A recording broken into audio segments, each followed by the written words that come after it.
Hey there. So let's talk about the history of public speaking. And so I'm going to do a little bit of a lecture here. Up here, you actually see this funny little guy named Aristotle. He's kind of known as the father of public speaking, even though public speaking existed before him. And so essentially, what's going on is there are these people. Uh, it's in ancient Greece. And so what's interesting about ancient Greece is that it's really one of the foundational aspects of democracy. And so basically how the government worked at the time, it was a direct democracy, meaning people had to actually go to Senate or whatever instead of electing people like we do, right? We elect senators and congressmen and we send them to the Senate and then they vote for us, right? And assumably the goal is that they have our best interest at heart. In Greece, it was a direct democracy, meaning you actually, if you wanted to participate in law, you were totally allowed to like just go and participate. And so it's this really fascinating thing that I think is really interesting. And what happens is, if enough, and I will predicate this by saying it was land owning white men, but if enough land owning white Greek men were attending and enough people voted on it, you could basically pass any law that you wanted. And so, what this ended up happening, because there's not a ton of scientific understandings that are around at the time, because there's not a lot of evidence, uh, you know, it turned out that if you were a rich person and you wanted to pass a bunch of laws that benefited you, you had to be a good public speaker. Basically, the best public speaker, they controlled the courts, they controlled a judge, right? They controlled the laws that benefited society. And so schools, especially schools for the affluent, really just decided all we're going to teach, all we really need to teach, is basic fundamentals and public speaking, and that's it. So every single school was just a public speaking school back in this time. I believe 600 BC is on here, or 350 BC, right? And so what essentially happens is that there are a number of things that happen. First, there are people, this group before, they're called the sophists, and essentially what they do is they just, you know, practice. They think, like, well, if this is how our society works, then really reality is subject to the ways that we can argue it, and really the world and everything is subject to the ways we can argue it. And Socrates is kind of at the head of this. If you've ever heard of Socrates, he's really the one at the head of this. He would use forms of questioning and really use questioning as a way to debate people, because most people in debate, you create these arguments with rationality, but if you ask good enough questions, you can kind of dissolve that rationale that people are creating. So Socrates is kind of the ultimate result of these sophists. Socrates has a a pupil. He trains Plato. Plato hated this idea that we could bend reality. He starts getting this idea that there is a reality that exists and that we need to be able to find it. He calls this the process of the dialectic, which later becomes the scientific method, the foundations for the scientific method, that we need to process, throw everything into question, and only those things that we can find absolutely true, these absolute truths that are given to us by what he refers to as the gods. And that is who we get our truths from.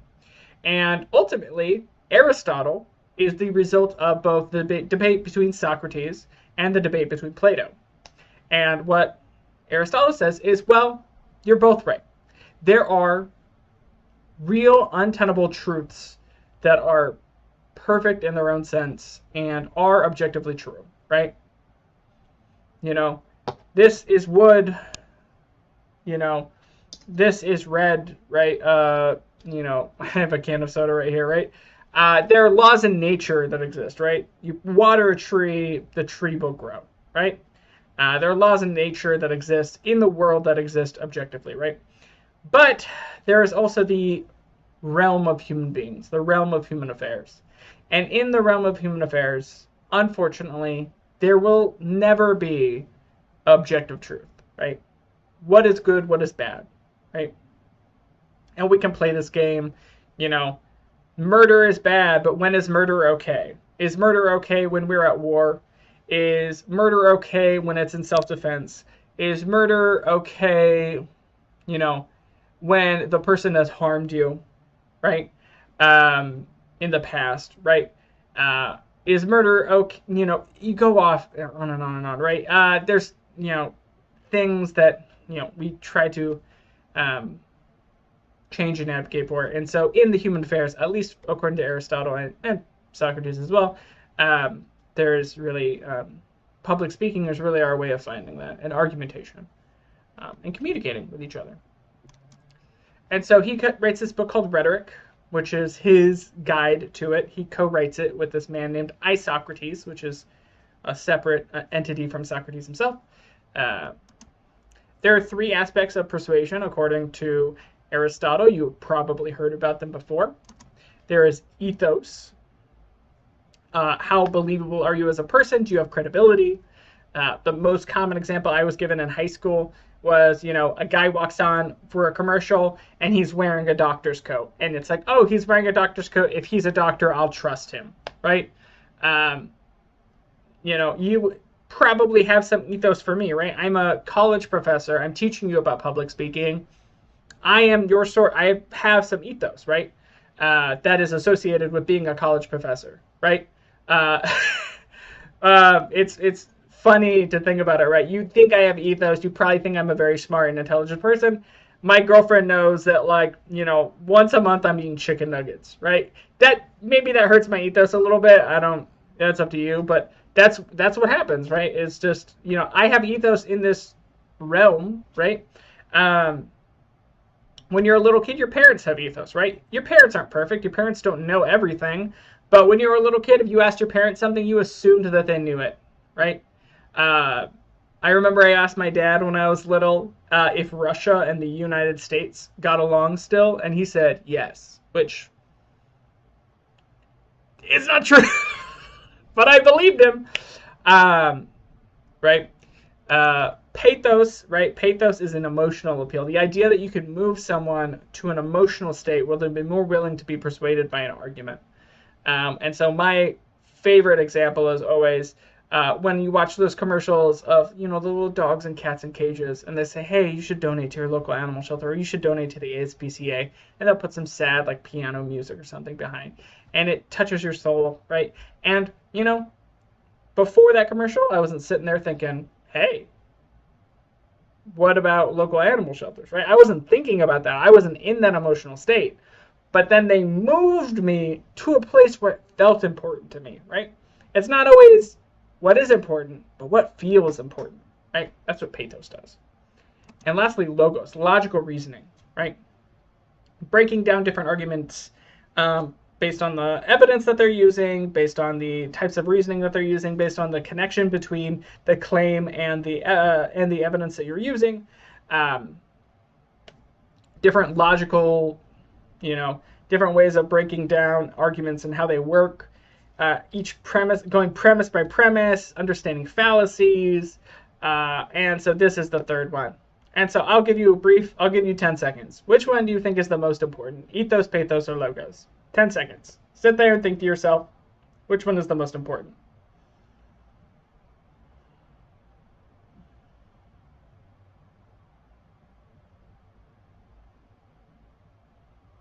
Okay, most people will answer logos. Most people will answer logos because we believe that we are rational beings. And unfortunately, logos is not the correct answer. Is the issue the issue that Aristotle brings up is that most people believe that they are rational. Most people have a reasoning. Most people don't have good reasoning, but most people have reasoning. And so even if you use good reasoning, it's not always very persuasive, right? I think of a very common example. Why do people smoke cigarettes or vape, right? A lot of kids, right, are vaping now. Why? We know it's bad for us, right? There's no doubt in my mind that vaping or smoking cigarettes is bad for us. It makes no logical sense, and yet we still do it, right? I'm drinking a Diet Coke. There's like links to Diet Coke and cancer. I'm still drinking it, right? So why, right? Your second most common answer might be pathos, right? Emotional appeals. And I believe emotions are very, very, very important and understandable. And I think that emotion works in that way. But according to Aristotle and Isocrates, both the authors of rhetoric, they believe ethos is the most important. Now, you might be asking, why is ethos the most important? Because if someone is not credible, if you don't believe them, their emotional appeal will not work. And their logical appeal will not work if you don't believe them, right? And so my favorite question to ask when people doubt this is, have you ever had an argument with your parents before? Have you ever had an argument with a parental figure in your life? Right? When you're 14, 15, right? If you have an argument with your parents, you know you can make emotional appeals. You can make rational appeals, right? Your parents still won't listen to you. You still can't win an argument. I'm 27. I was on the debate team. I've won debate tournaments before.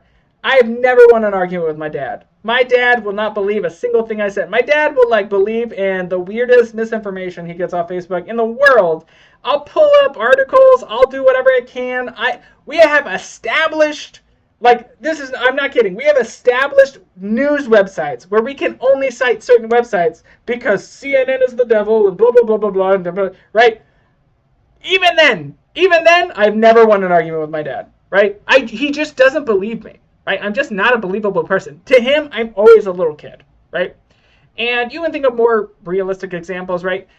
Think about a person who is homeless, right? Even if the person who is homeless makes an emotional appeal or a logical appeal, if you don't like homeless people or you have a certain belief that homeless people are sketchy or liars, right? I'm not saying they are, but some people have that belief. I remember I used to, they're just taking up society or whatever it is, right? You're not going to care, right? You're not going to believe them. You're not going to listen to them. And so modern speech training often talks about, we'll do a little gear shift right here. Modern speech training often discusses the ethical dilemmas that are associated with public speaking. Because even if you're a great public speaker, even if you're the best public speaker in the world, right? Are you a good public speaker? We can make obvious examples, right? Like Hitler, right? Adolf Hitler, horrible person, worst person in the world, right? Objectively, not a great guy, right? The issue comes, right? He was probably a pretty effective speaker, right? In Germany, he was elected, right? The majority of the public supported him. At some point, the majority of the German public supported Adolf Hitler, and he was an efficient speaker. And so, should I be teaching effective public speaking to everyone, right? And that's when we talk about why it is important to be ethical and bring into ethics public speaking, which is an essential part of the history. And so down below me, I have a picture of Nixon. And so the study of public speaking actually changed with Nixon. This is 100% true. The thousands of years we've studied public speaking, and at least in the United States, the entire training of public speaking changed because of President Nixon. And it is historically because President Nixon did something very crazy, right? He did something that very few presidents had ever done before. He lied to the American public. There's a famous speech called the Vietnamization speech, and basically what happened is the public was not in support of Vietnam. Vietnam was not going well. He was supposed to give a speech updating the U.S. public about Vietnam, and so because he was so worried about the public response to notifying them, he lied about how many people were dying, and he lied about how it was going, basically. And it got out. There's a movie that got nominated for an Oscar a few years ago called The Post, and it's literally about how that information got out, if you're ever interested. And the information got out that he lied to the American public, right? And so people who were studying public speaking at the time, one person said, he lied, but what a great speech. And other people said, what does that say about our discipline? What does it say about we who study public speaking? And so public speaking, ever since then, after that debate between those researchers, right? Ever since then, has mentioned ethics. And so we will pepper ethics throughout this course. Should you be ethical? For example, with your informative speech, you're going to teach us about something. How important is it that you teach us correct information, right? Misinformation happens all the time. I just talked about my dad, talking about stuff all the time, right? Misinformation about, there's current misinformation with certain pop artists who are like, Hitler's a cool guy, right? That's bad information. Why are you giving information out that's incorrect? We went through a pandemic right now, right? There was a lot of misinformation about the pandemic. Whether or not masks were effective. Whether a vaccine misinformation went around all over, right? And when you're giving, I'm not going to equate your speeches to that impactful. But for example, I had a student, a very, very common topic, they talked about sex education. What if a student gave a speech about sex ed or gave a speech about vaccines and someone in this class listened to their speech and went away with misinformation, right? And so that's why we're going to talk a little bit about ethics, and overall that is my little lecture about the history of public speaking.